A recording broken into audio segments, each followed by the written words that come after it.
সবচেয়ে শক্তিশালী যে ওসিলাগুলো দোয়া কবুল করানোর জন্য সেটা এটা একটা। আমাকে যদি বলেন যে আপনার জানা মতো সবচেয়ে বেস্ট ওসিলা কোনটা দোয়া কবুল, আমি বলবো এটাই।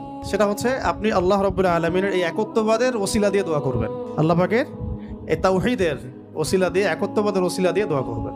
এইভাবে বলা পরে শুনে আপনারা মুখস্থ করে নিয়েন। দোয়া করার আগে আল্লাহ পাকের প্রশংসা করা, আলহামদুলিল্লাহটাও আল্লাহ পাকের প্রশংসা, এবং রাসূল সাল্লাল্লাহু আলাইহি ওয়াসাল্লামের প্রতি দরুদ শরীফ পড়া একবার, অন্তত একবার, চাইলে আপনি অনেক পড়তে পারেন।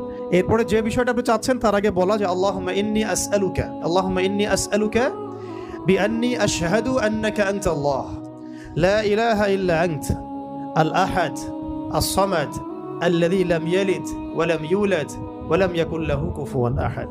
সূরা ইখলাস যে জানে সে এটা সহজেই বলতে পারবে। এরপরে আপনি দরুদ শরীফ পড়ে দোয়া করা শুরু করবেন, ইনশাআল্লাহ দোয়া কবুল হয়ে যাবে। এটা পরীক্ষিত আমল, ইনশাআল্লাহ দোয়া কবুল হবে ইনশাআল্লাহ।